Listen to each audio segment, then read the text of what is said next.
Hey guys, a phobia again. So today what I decided to do is put together a PvP guide for the Shadowlands Season 1.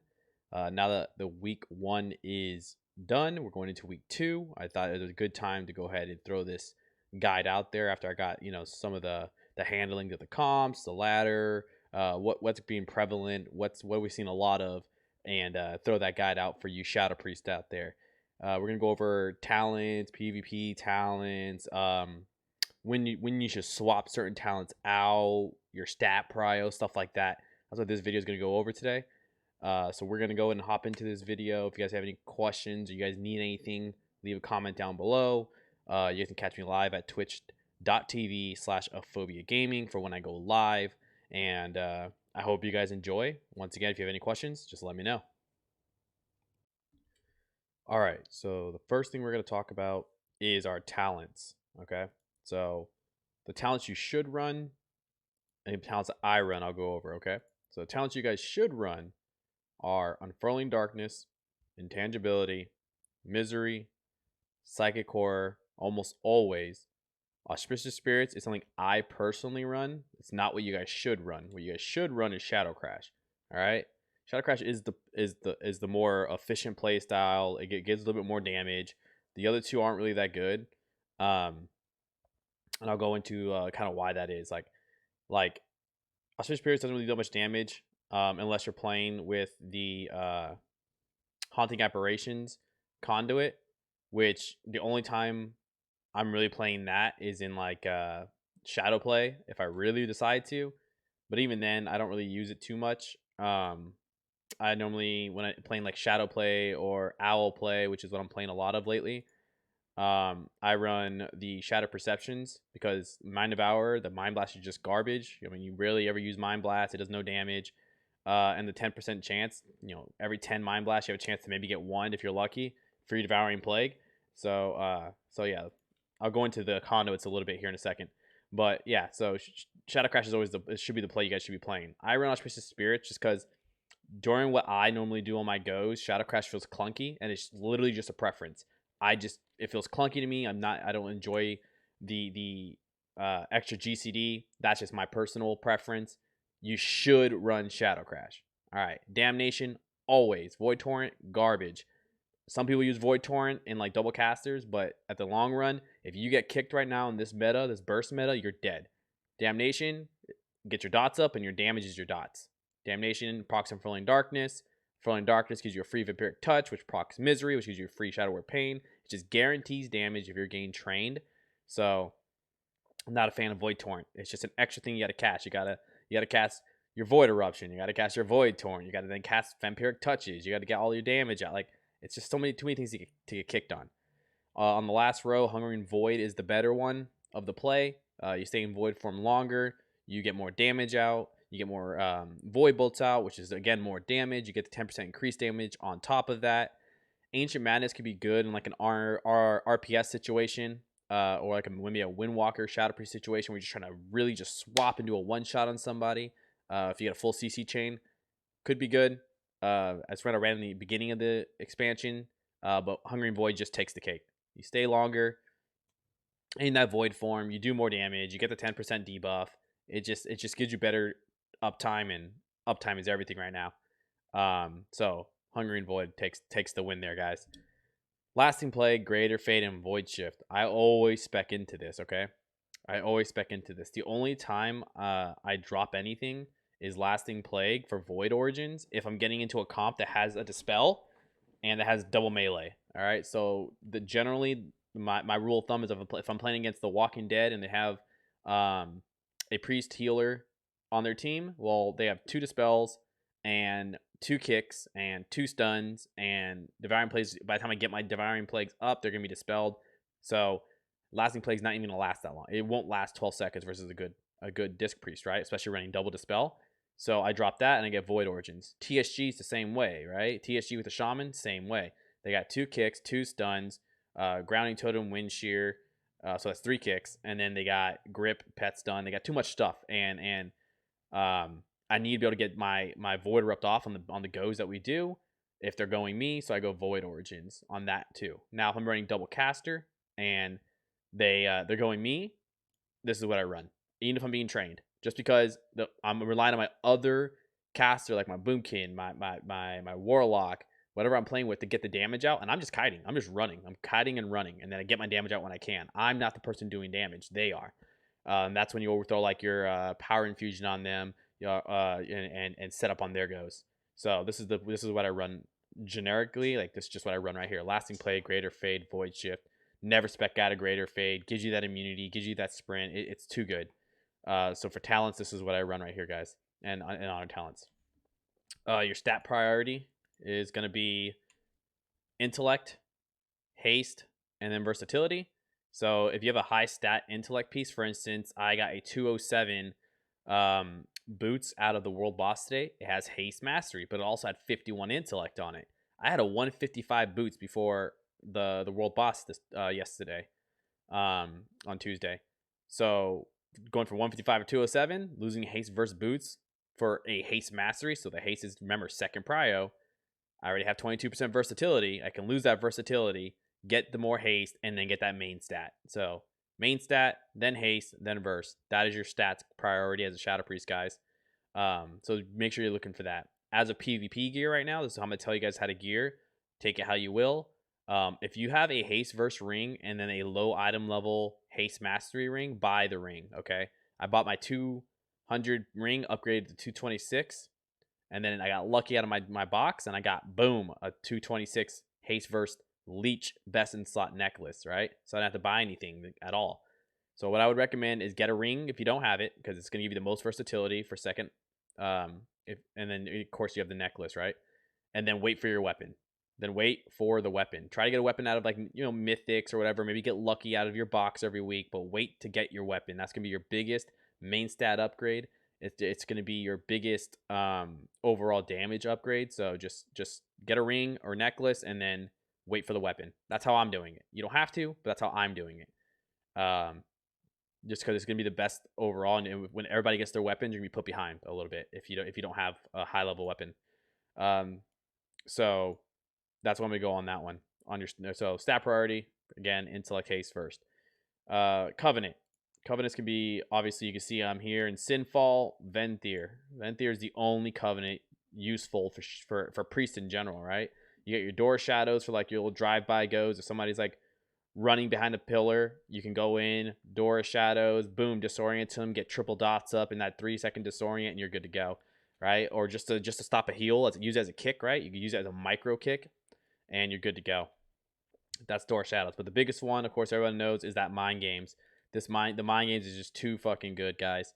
What mind game does is pretty much you put this big damage on a target. It's like you use it for burst, and then it puts a reduction of what they do onto the target. So if they attack a target, they heal that target. If they get healed by themselves, not by anybody else, but if they heal themselves, which almost everyone has self healing nowadays, it will actually damage them. So if I scroll over it, you'll see assault the target for about 6,000 health, 5,700. We're gonna round up, and then for 7 seconds, 8,000 of their damage turns into healing. 8,000 of their healing turns into damage. So if you do it on like a rep pally, big fucking damn. They're hitting you, they're healing you, and then they ward of glory themselves. They take 8,000 damage. They could literally kill themselves. It's actually ridiculous, guys. It's really, really good. It is dispellable, so you gotta be smart with how you do it, right? Sometimes it's really good to do it on the healer, right? Healers just coming out of CC. Your target's getting low. You don't want them to dispel. You mind games the healer. They have to focus on either dispelling themselves or just going through the heal, and then they kill their target. So really, really good if you time that right. Kind of like a good mind control, right? A good mind control, proc an Iron Bark, and then they Iron Bark themselves kind of situation. That's kind of how mind games can play if you use it on the healer, right? They're coming out of CC. The healer, the target's getting low. Like, oh man, I just gotta pop this. You perfectly time it, and they can kill whoever their DPS is. So it's the most overpowered thing for a Shadow Priest, and this is why Venthyr is so good. But there's also a couple other reasons why Venthyr is just the play. So when we go into our little Sanctum Covenant thing over here, you get what's called Thrill Seeker from Nausea the Mistblade. You will only go Nausea. Theodore and General Draven are not worth going into. We literally got lucky with our best in slot being the first one, because you get Thrill Seeker. When that stacks up to 40, which is really quick in arena, you get a 20% haste increase for 10 seconds. Not 20% of what you're currently at. So it's not like, oh, I'm at 21% haste, I'm going to get a 2% damage, 2% haste. No, it's 20 full percent. You go to 41. I would go for the 41% when that procs, guys.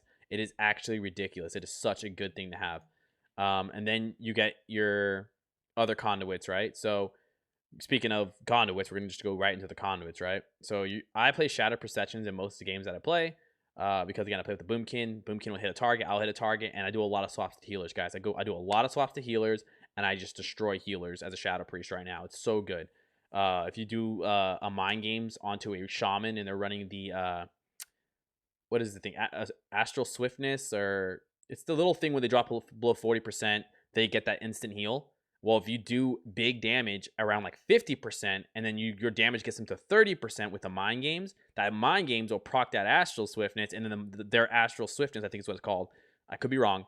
Then we'll kill them, and then you just death them if they're not killed. It's so good against that. Versus Druid, same thing. You go all in on them when they Iron Bark a target.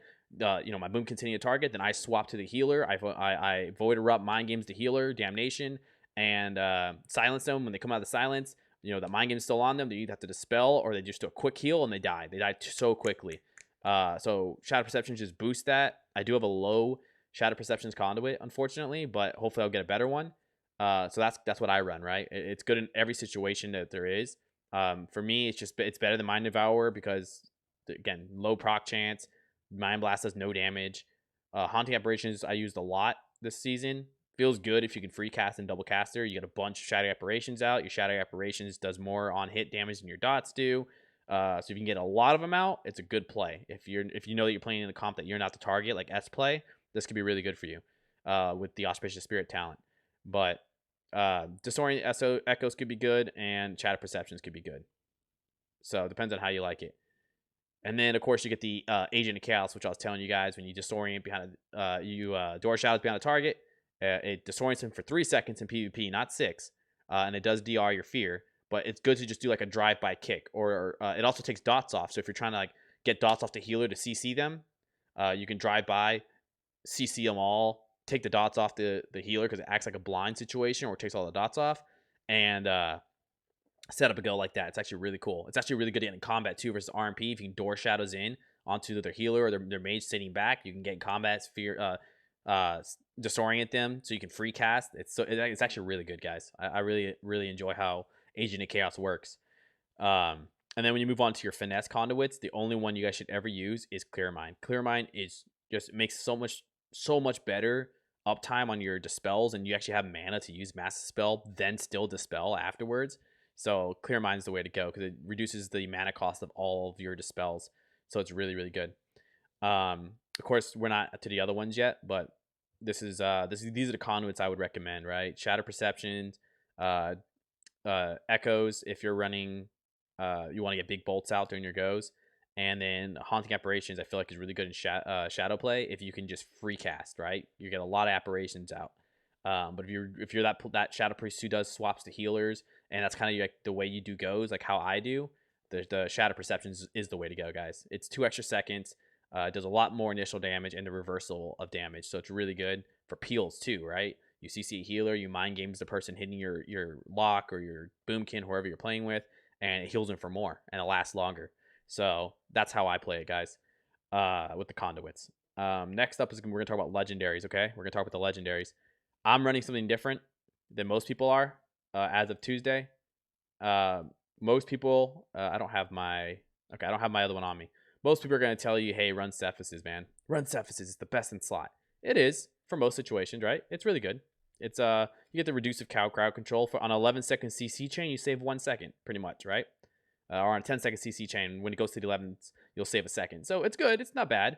And then the 80 stat was really good at first, but as our stats are going higher, guys, which I've come to realize, I get 1% of everything right now. Like when I pop Cephases, I get like 1.5% crit, 1% haste, 1% mastery, and 1% versatility as my stuff's going higher. So the off proc with I know it has a 50% upkeep, but I'm getting 1%. It's not really, to me right now, being worth it. It's not really, in my opinion, like the best for me, other than the reduced crowd control. So it is best in slot. I'm not going to say it's not. Right now, it's still best in slot. But I have realized in this burst meta at high ratings, right? At the higher ratings, um, we pushed to like almost about 2,300 this week. And then we went down a little bit playing with some alts. But you know, we're at 2,250 right now. And what I've kind of realized is it's a burst meta, guys. It's a burst meta. And you just need to be able to live. If you can live long enough as a Shadow Priest, you're going to win. Guaranteed. So I made myself a nice little 210 measured contemplation, guys. If you guys don't know what this is, it's something I tinkered around with a lot in beta, and I was super excited to get for when it came out. For every 15 seconds you don't cast Shadowman, you get a 50% increased heal. 50% for just a 15-second one. So that's like a 9k average Shadowman every 15 seconds. That's huge. If it was just 15 seconds, but it stacks 4 times. Watch this. Watch this heal on myself, if it doesn't even crit. 17.8k non-crit, guys. 17.8k non-crit. That's every minute, okay? Now we're going to watch. I'm going to get 1 stack of this. And if you guys are wondering what that stack that I had on my screen was, that right there, that's my stack. I have it tracked on my Tell Me When. So I have 1 stack. 1 stack non-crit is 9k. A 9k Shadowman with every 15 seconds. You know how much you can literally save your team? I was doing arenas. I was testing it out yesterday.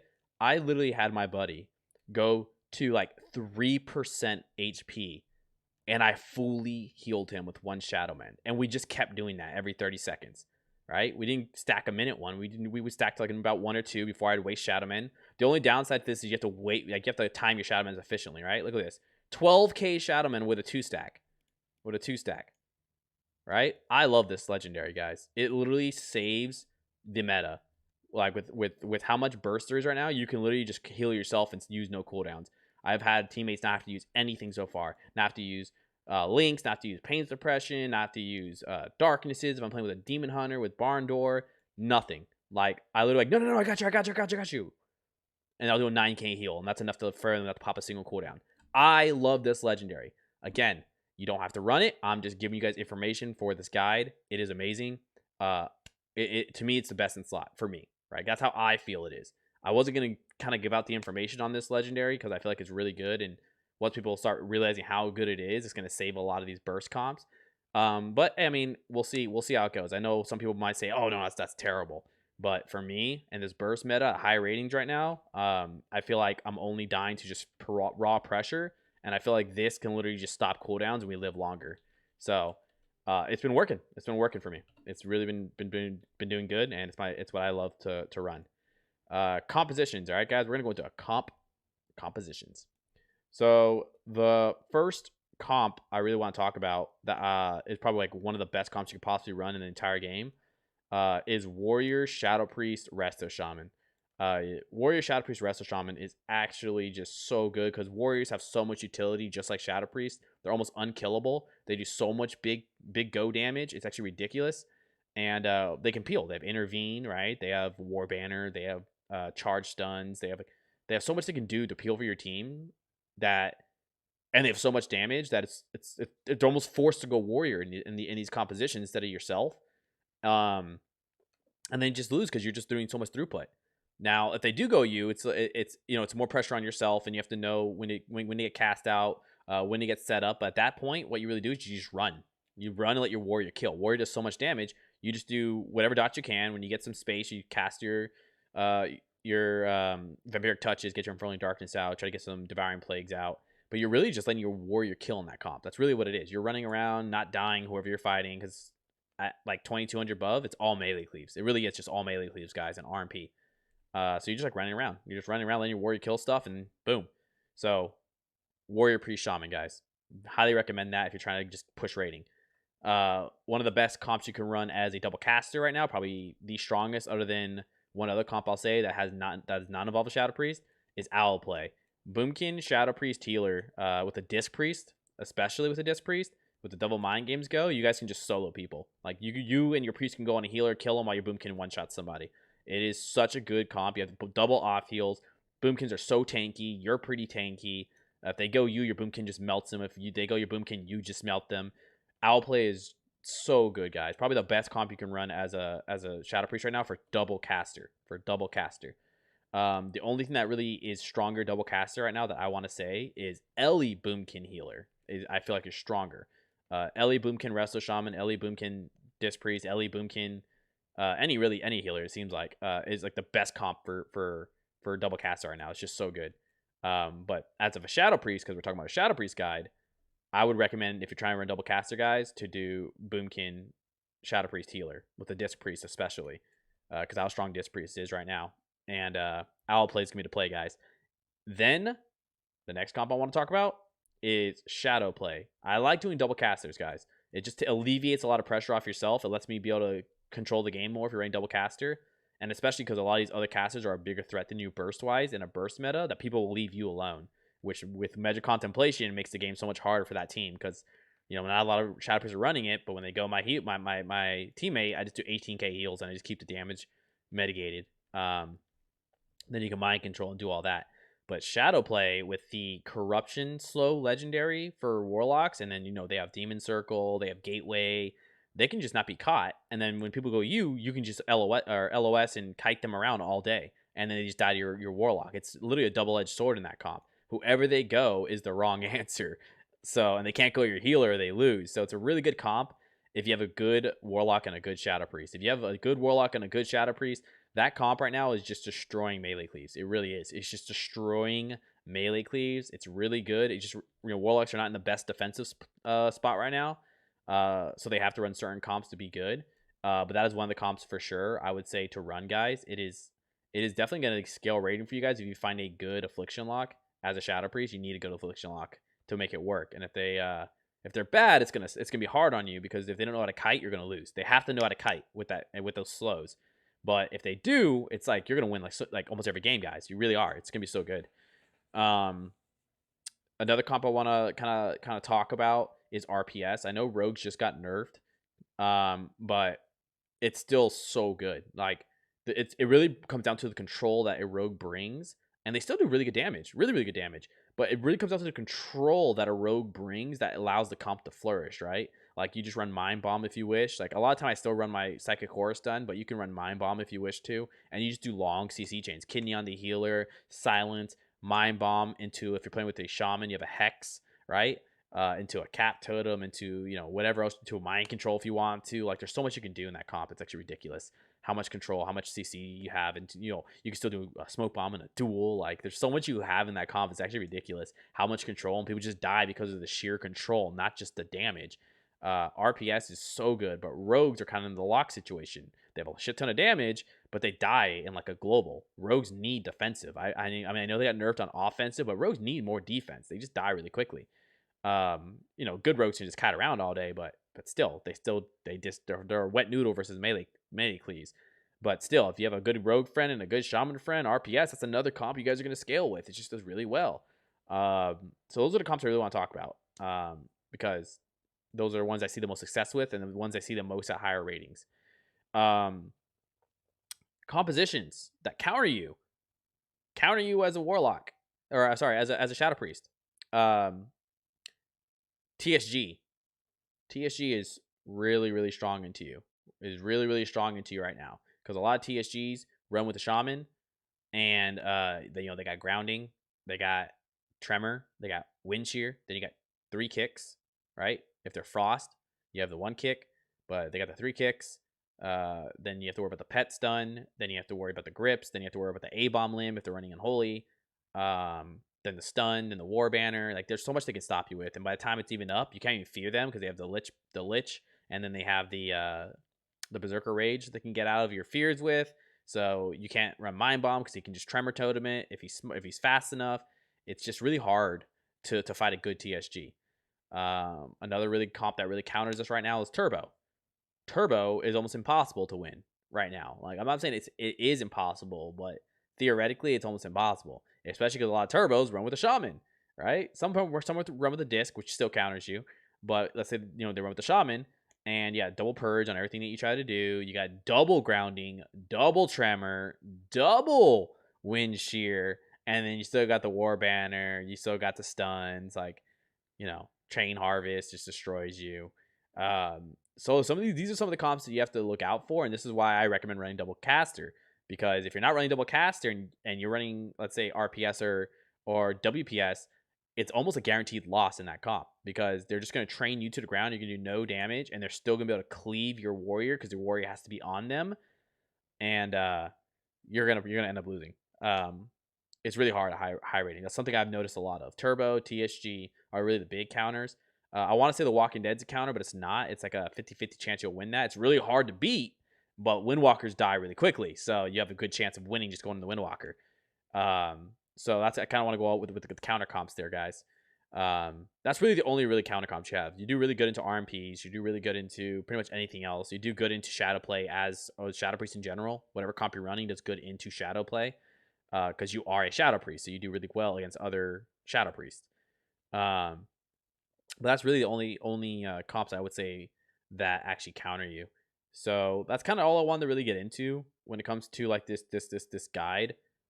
Just basic talents, PvP talents, stat priority, covenant, and the conduits and everything. So if you guys did enjoy the video, I appreciate it.